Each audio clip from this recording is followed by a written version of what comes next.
Hai, Assalamualaikum. Selamat datang ke pembelajaran Reka Bentuk dan Teknologi RBT tahun 4. Pada hari ini, anda akan mempelajari Unit 2 Keselamatan Bengkel di bawah topik Amalan Keselamatan. Objektif pembelajaran. Yang pertama, murid dapat menyenaraikan peraturan keselamatan diri, bengkel, peralatan dan bahan.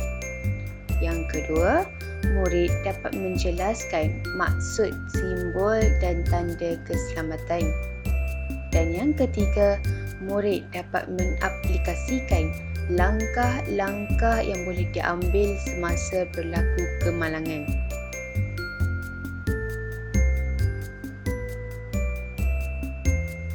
Hai murid-murid, hari ini kita akan masuk ke dalam bengkel RBT. Wah, bestnya dapat masuk bengkel RBT.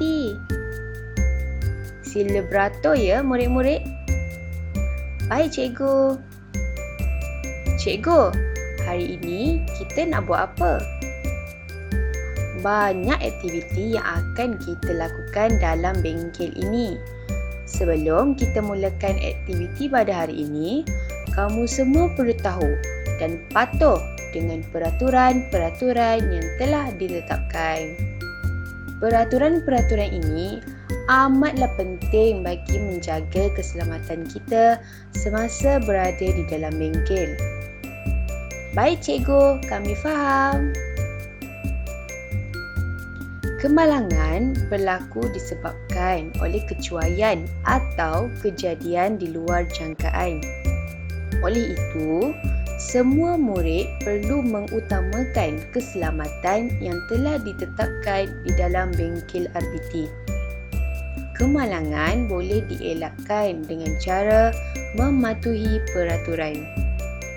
Peraturan boleh dibahagikan kepada 3 kategori, iaitu peraturan keselamatan diri, peraturan bengkel dan peraturan peralatan dan bahan.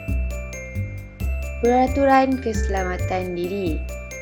Berikut ialah contoh-contoh peraturan keselamatan diri semasa anda berada di dalam bengkel. Yang pertama, sila pakai pakaian dan kasut yang sesuai. Yang kedua, pastikan rambut anda diikat ataupun disikat dengan kemas.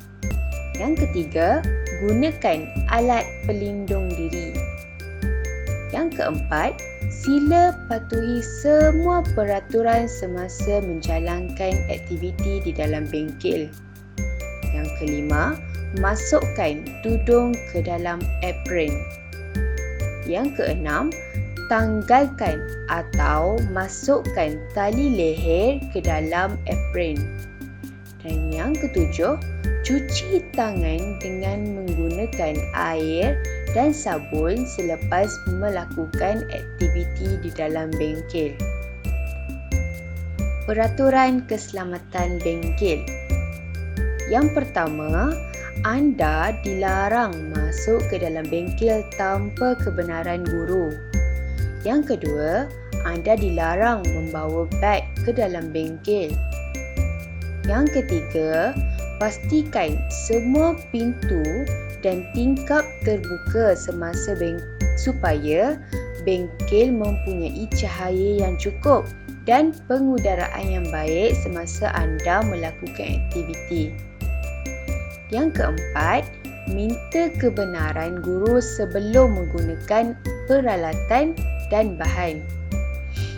Yang kelima, gunakan alatan dan bahan dengan cermat dan betul. Sila bagi tahu guru jika berlaku kemalangan atau sebarang kecederaan semasa melakukan aktiviti.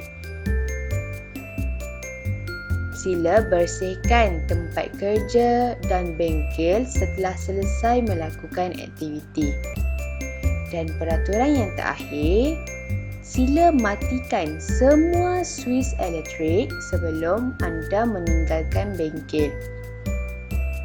Peraturan, peralatan dan bahan. Peraturan peralatan. Yang pertama, sila gunakan alatan dan bahan mengikut prosedur. Gunakan bahan dengan berhemah dan cermat. Dan yang ketiga, sila beritahu guru jika berlaku sebarang kerosakan atau kehilangan alatan di dalam bengkel. Peraturan bahan. Yang pertama, simpan alatan dan bahan di tempat yang betul. Yang kedua, pastikan alat pemadam api dan peti pertolongan cemas sentiasa berada dalam keadaan yang baik. Dan yang terakhir, simpan bahan-bahan yang berbahaya dan mudah terbakar di tempat yang sesuai dan selamat seperti contohnya di dalam almari. Simbol dan tanda keselamatan. Simbol yang pertama ialah simbol dilarang merokok. Simbol ini menunjukkan bahawa anda dilarang merokok di kawasan tersebut. Yang kedua ialah simbol bahan beracun. Simbol ini menunjukkan bahawa bahan tersebut adalah beracun dan anda perlulah berhati-hati semasa mengendalikan bahan tersebut.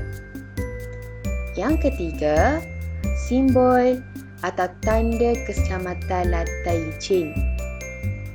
Simbol ini menunjukkan bahawa lantai tersebut adalah licin dan anda perlu berhati-hati semasa berjalan atau lalu lalang di kawasan tersebut. Yang keempat, tanda keselamatan alat pemadam api. Tanda ini adalah penting untuk menunjukkan bahawa kawasan tersebut mempunyai alat pemadam api dan tersedia sekiranya anda perlukan di saat kecemasan. Simbol yang kelima, bahan mudah terbakar.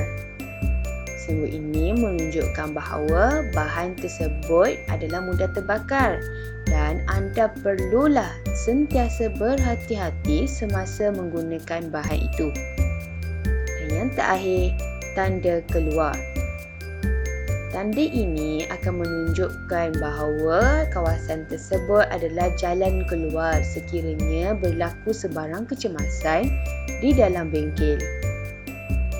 Langkah-langkah keselamatan. Berikut ialah cara untuk merawat mangsa yang terkena rencatan elektrik. Sekiranya anda terlihat atau perasan bahawa terdapat individu yang terkena rencatan elektrik, perkara pertama yang perlu anda lakukan ialah jangan menyentuh mangsa. Yang kedua, matikan suis utama bekalan elektrik. Pisahkan mangsa dari punca kejutan dengan menggunakan kayu kering atau tali kering. Yang ketiga, rehatkan mangsa di tempat yang selesa dan berudara. Kemudian, longgarkan pakaiannya untuk memudahkan pernafasan mangsa. Yang keempat, berikan bantuan pernafasan sekiranya perlu. Dan yang kelima, dapatkan bantuan daripada anggota perubatan. Kemudian, cara merawat luka ringan. Berikut ialah langkah-langkah yang boleh anda lakukan sekiranya anda menghadapi luka ringan semasa melakukan aktiviti di dalam bengkel. Yang pertama, bersihkan luka anda dengan antiseptik. Yang kedua, sapukan luka dengan iodin. Dan yang ketiga, balut luka anda dengan kain kasar dan plaster. Rumusan pembelajaran. Yang pertama, peraturan terbahagi kepada 3 bahagian iaitu peraturan keselamatan diri, peraturan keselamatan bengkel dan peraturan peralatan dan bahan.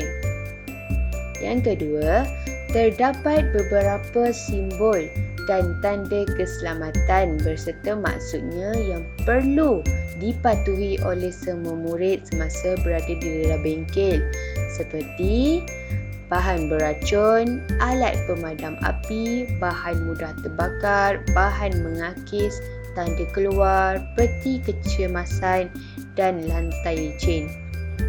Yang ketiga, terdapat beberapa langkah-langkah keselamatan yang perlu diambil sekiranya berlaku kemalangan di dalam bengkel, seperti langkah rawatan mangsa rencatan elektrik dan langkah merawat luka kecil. Itu sahaja pembelajaran kita pada hari ini. Terima kasih. Bye-bye.